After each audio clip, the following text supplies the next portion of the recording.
So now we're going to look at an example which shows the involvement of the techers. So roughly what we're going to see this game is that Belson is going to push up to there or somewhere like that. Basically, he's going to push along the ramp, and then what's going to happen is that the techers from this team, they're going to push everything all the way back to here. And so I believe I was on voice call with Belson this game, and I told him once they pushed back here, the next thing that happened was that Belson's techers then pushed it all the way through and won the game. So we have this first, then they didn't go quite that far, then that second, then this third, and that wins the game.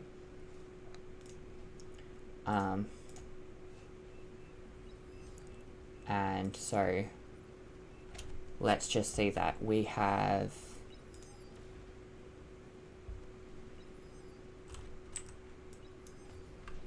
see this from Belson's point of view. Or even, no, we'll go... Okay, cool.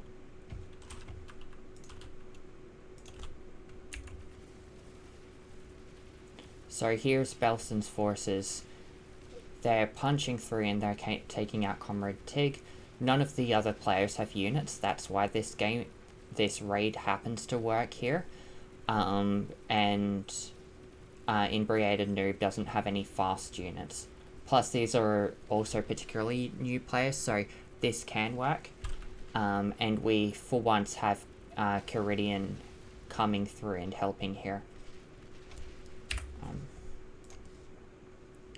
Where is my icon distance setting? Okay. Can I?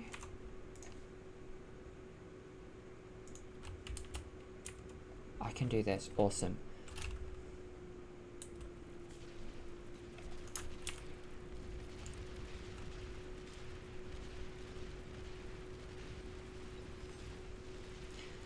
And so very shortly they will have basically the whole bridge. We now have some help coming in from Teal over here. Okay, that doesn't work because I can't draw. We have help coming in from Teal now in order to plug the gap. And these guys continue putting out units and trying to push, and eventually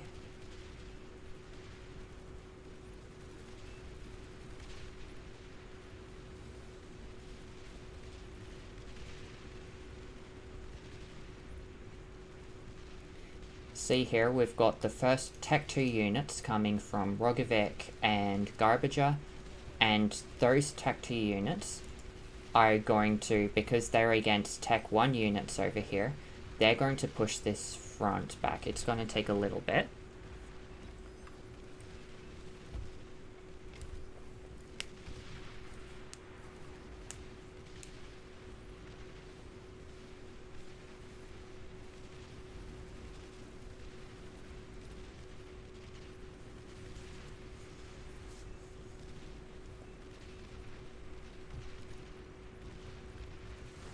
And now we have the Tech 2 units on the front line again, and they're going to be pushing forward, and we're going to see this front line just entirely melt.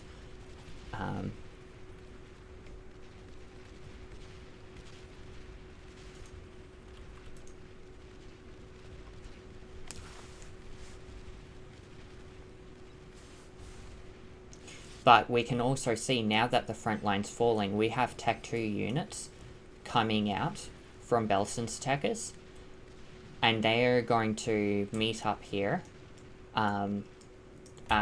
Caridian thankfully bought time for those units to make it to the front line. Caridian's also taken the opportunity to go Tech 2 as well. And while we buy time here, it basically buys time for these reinforcements to get to the front line.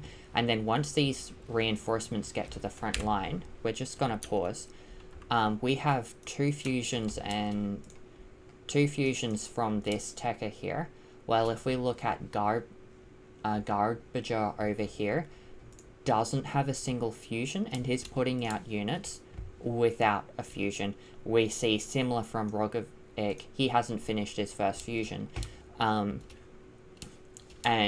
Caridian, because it was sort of an emergency T2 from him, he also doesn't have any significant T2 eco, but this guy does. This Tekka has a significant Tech 2 eco, and that Tech 2 eco is going to be enough that they can start to push these units back. And then once they've pushed those units back,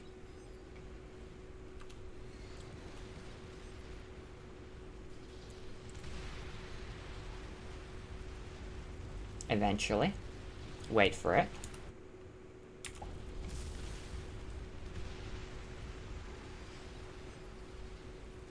there we go.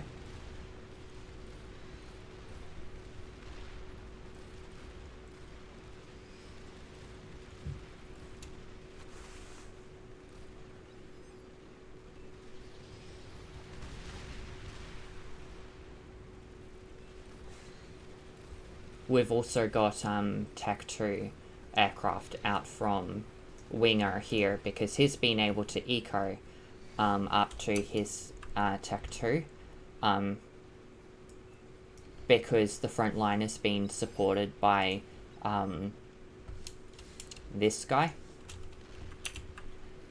And so this push will take a little bit of time, but because there's a very decisive eco advantage, we have 250 metal per second against almost 450. And these techers are putting, West's techers are putting out a constant stream of units. Their superior eco is going to win them the game.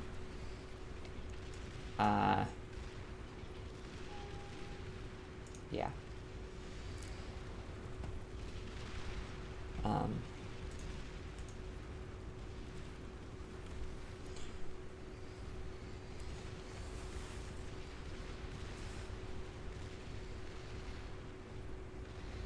This will take some time because the further we get into the game, the slower it runs, but we'll just run this through.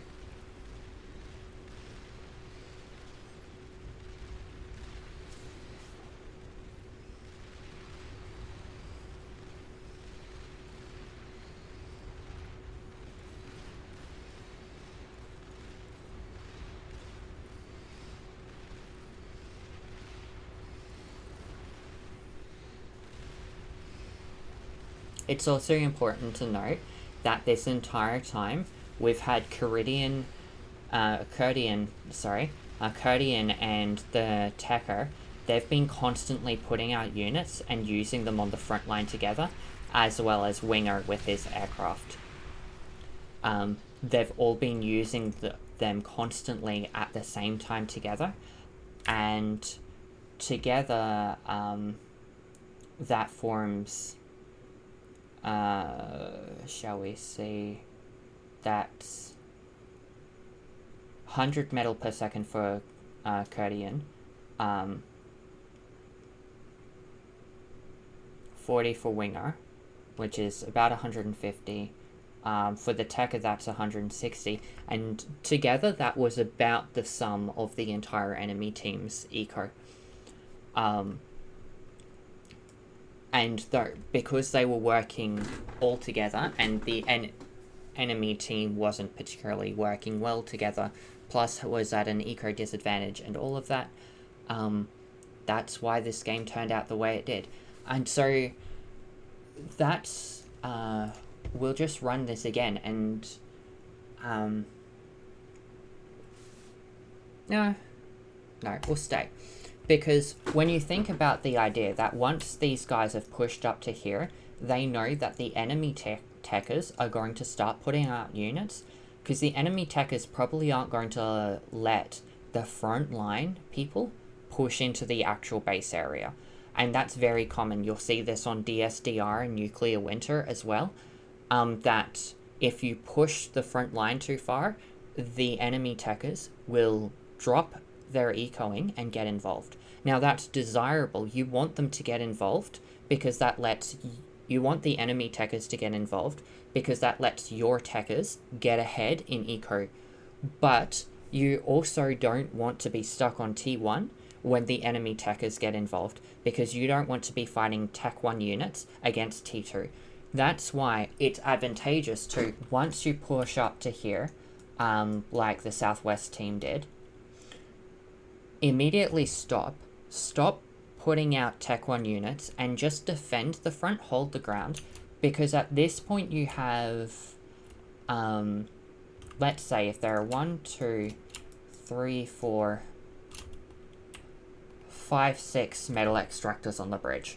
Say you have a 6 metal extractor advantage over the enemy, which isn't huge, but it's enough that you can get to Tech 2 maybe 10%, 15% faster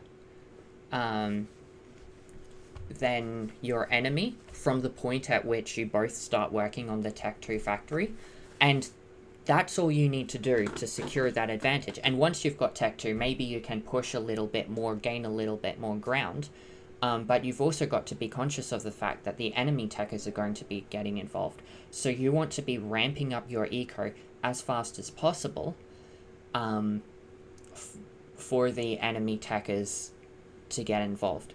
Keep in mind also, especially on huge maps like this, it takes a really long time for techers units to get to the front line.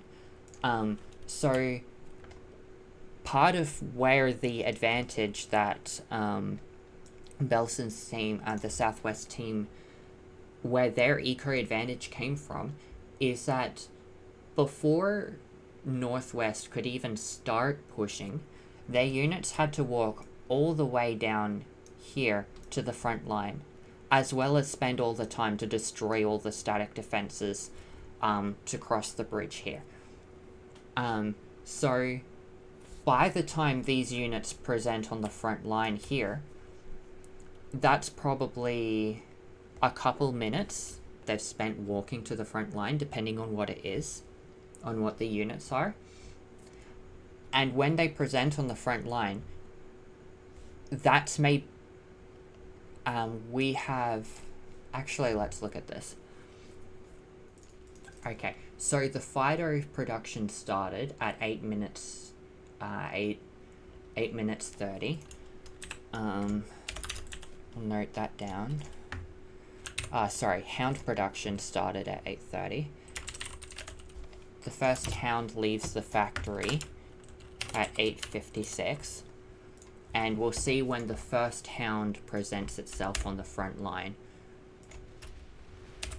Okay, this is kind of when the Hounds are first encountered, but they're still not on the front line, so there's still not any pressure for the enemy to actively start putting out Tech 2. I mean, probably, because it also takes the enemy techers a very long time for units to get to the front line.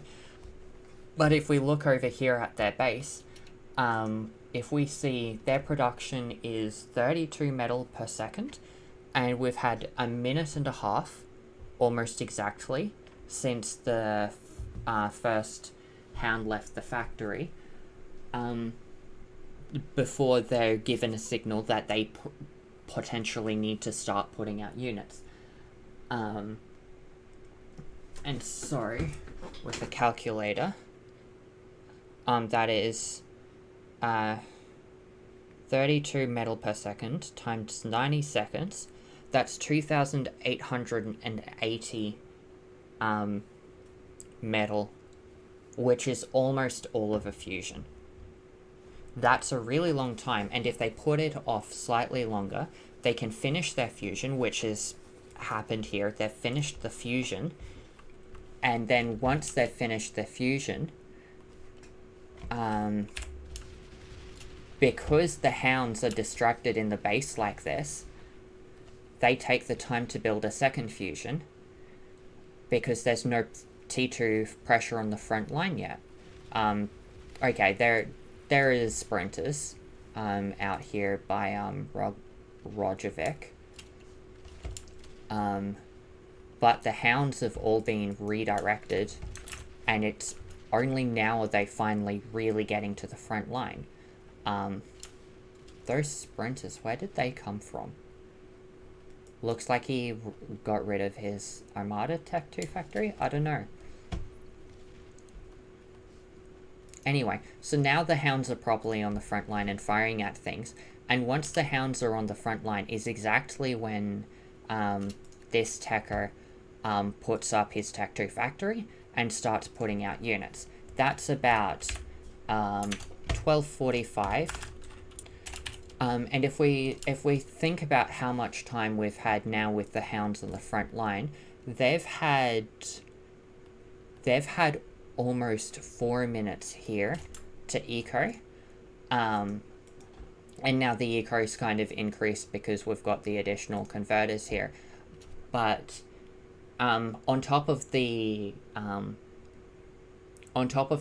seconds of 30 metal a second, we've also had like 2.5 minutes or whatever so if we say like we've had an average of 40 metal per second for the entire 4 minutes, that comes out to 9,600 metal, which he's had to play with, this is 9,000 metal in terms of 2 fusions that he's been able to put out before the factory, and that 2 fusion difference is going to win the South team the game. Never mind the fact that there are other differences, like we have this techer over here, who has been really inefficient with their teching due to inexperience. We have a much more experienced techer over here who has a significantly larger amount of eco. He also has his 2 fusions. And a Tech 2 air factory, which I'm not sure what he plans to do with that. So there are other differences that influence the game, but this techer back and forth between Garbaja and this guy is really the difference made in this game. And to be fair to Garbaja, he could have ecoed faster. It looks like he forgot one of his metal extractors when it was destroyed here. This was certainly not the most efficient eco by any means. If we look at what Southwest Eco has at this point, he already has 3 of the mexes. So it's not an entirely fair comparison.